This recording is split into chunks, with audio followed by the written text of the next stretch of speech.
نحمده ونصلي على رسوله الكريم اما بعد فاعوذ بالله من الشيطان الرجيم بسم الله الرحمن الرحيم للذين يؤلون من نسائهم تربص 4 أشهر فإن فاءوا فإن الله غفور رحيم وإن عزموا الطلاق فإن الله سميع عليم صدق اللہ العلی العظیم۔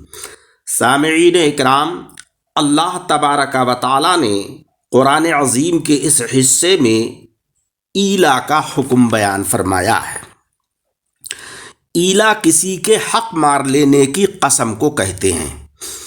شریعت مطہرہ میں ایلا یہ ہے کہ شوہر اپنی بیوی کے پاس 4 ماہ تک نہ جانے کی قسم کھا لے۔ چونکہ اس میں بھی عورت کے حق سے کوتاہی کی جاتی ہے، اس لیے اس کو ایلا کہا جاتا ہے۔ اللہ تبارک و تعالیٰ نے فرمایا کہ اگر تم نے ایسی قسم کھا لی ہے تو تم کو 4 مہینے کی مہلت ہے۔ تم اگر 4 ماہ کے اندر رجوع کر لو تو قسم کا کفارہ دے دو، اور اگر 4 ماہ گزر گئے تو پھر تمہاری بیوی جو ہے وہ مطلقہ ہو جائے گی، اس کو طلاق ہو جائے گی۔ اس آیت کا ترجمہ ہے للذین یؤلون من نسائہم تربص 4 اشہر، اور وہ جو قسم کھا بیٹھتے ہیں اپنی عورتوں کے پاس جانے کی، انہیں 4 مہینے کی مہلت ہے۔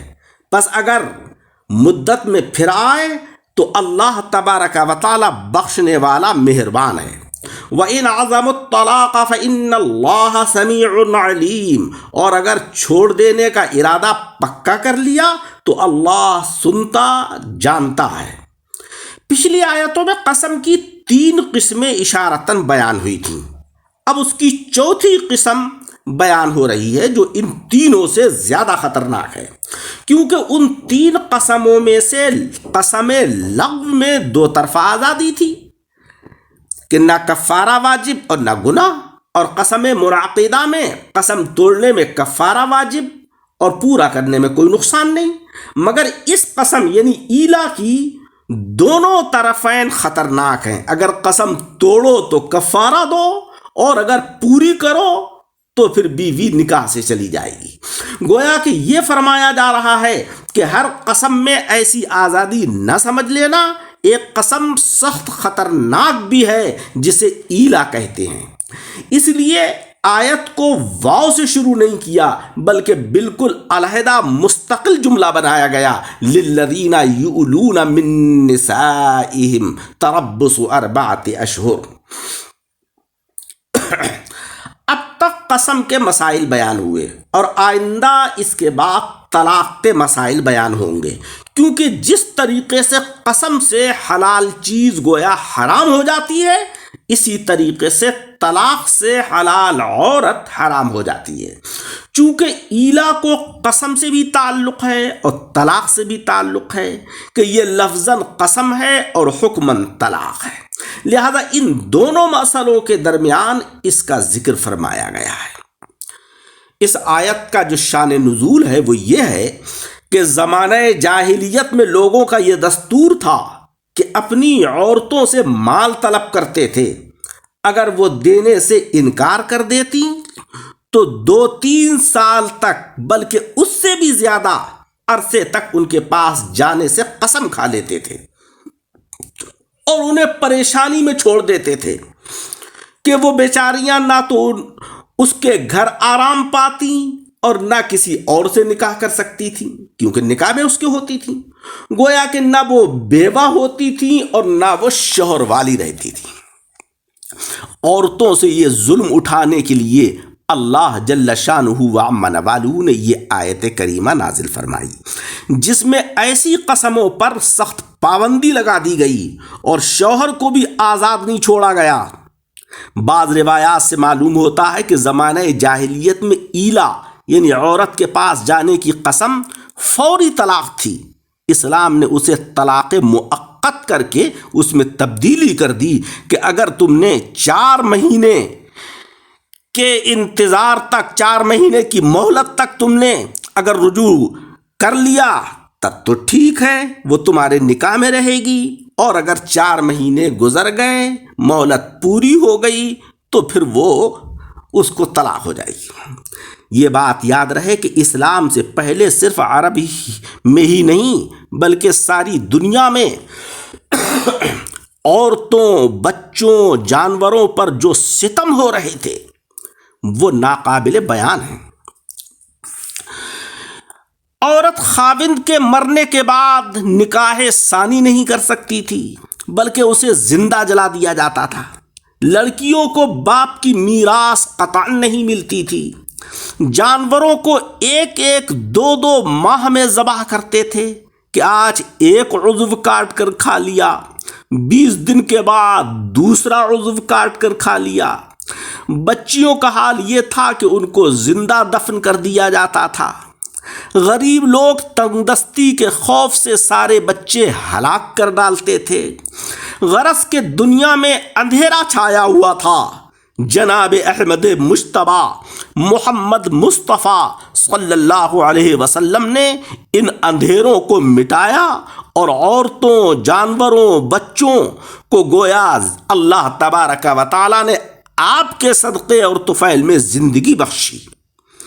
ان ظلموں میں سے ایک ظلم ایلا بھی تھا کہ شوہر اپنی بیوی کے پاس جانے کی قسم کھا لیتا تھا، برسوں تک اس سے علیحدہ رہتا تھا اور اس زمانے میں نان و نفقہ بھی نہیں دیتا تھا، جس کے باعث عورت ماں باپ پر بوجھ بن جاتی تھی۔ یا تو وہ بیچاری مزدوری کرتی تھی یا بھیک مانگتی تھی۔ اللہ رب العزت نے اس آیت میں اس ظلم کو دور فرمایا ہے۔ اس آیت کی تفسیر کا خلاصہ یہ ہے کہ اے مسلمانوں، جو لوگ اپنی بیویوں کے پاس جانے کی قسم کھا لیں انہیں اب پہلے کی سی آزادی نہیں ہوگی بلکہ صرف 4 مہینے کی مہلت ہے تاکہ اس میں بیوی کے معاملے میں خوب غور و خوض کر لیں۔ اگر اس مدت میں اپنی قسم سے رجوع کر جائیں کہ اس سے صحبت کر لیں تو اللہ غفور الرحیم ہے، ان کی اس حرکت پر آخرت میں کوئی پکڑ نہیں فرمائے گا۔ صرف کفارہ دینا ان کے لیے کافی ہوگا، اور اگر وہ لوگ خوب سوچ سمجھ کر طلاق ہی کا ارادہ کر لیں تو اللہ تبارک و تعالیٰ ان کی باتیں سنتا بھی ہے اور ان کے دلوں کے ارادے کو جانتا بھی ہے۔ یہ بات یاد رہے کہ مدت ایلا کا خرچہ، مکان وغیرہ عورت کو مرد یعنی اس کا خاوند ہی دے گا، کیونکہ نکاح اس زمانے میں قائم رہتا ہے اور قصور ایلا کرنے میں مرد کا ہوتا ہے، اور اگر مرد قسم توڑ دے تو کفارہ بھی مرد ہی پر ہوگا کہ اس نے قسم کھائی تھی، اور اگر نہیں توڑے گا اور 4 ماہ کے بعد طلاق واقع ہو جائے تو عدت کا خرچہ بھی مرد ہی کے ذمے ہوگا، اور اگر عورت حاملہ ہو تو عدت تو وضع حمل ہی ہے، بچے کے 7 سال کا خرچہ بھی مرد کے ذمے ہوگا کیونکہ بچہ ماں کے پاس رہے گا اور شوہر جو ہے وہ اس کا خرچ دے گا، یعنی خرچ جو ہے وہ باپ کے ذمے ہوگا بچے کا۔ غرض کے ایلا میں ہر طرح نقصان مرد ہی کا ہے۔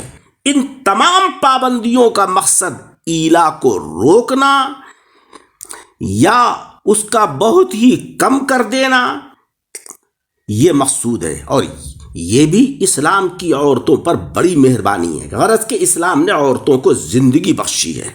اللہ تبارک و تعالی ہمیں قرآن عظیم پڑھنے اور سمجھنے اور اس پر عمل کرنے کی توفیق عطا فرمائے۔ یہ بات جو ہے وہ بالیقین ہے اور ہمارا یہ ایمان ہے کہ قرآن عظیم ہماری زندگی کے لیے بہترین منشور ہے، جس میں اللہ تبارک و تعالیٰ نے ہمارے زندگی اور ہماری آخرت کے سارے مسائل بیان فرما دیے ہیں۔ لیکن بدقسمتی یہ ہے کہ ہم قرآن عظیم کو پڑھتے اور سمجھتے نہیں ہیں۔ اللہ تعالی ہمیں توفیق عطا فرمائے۔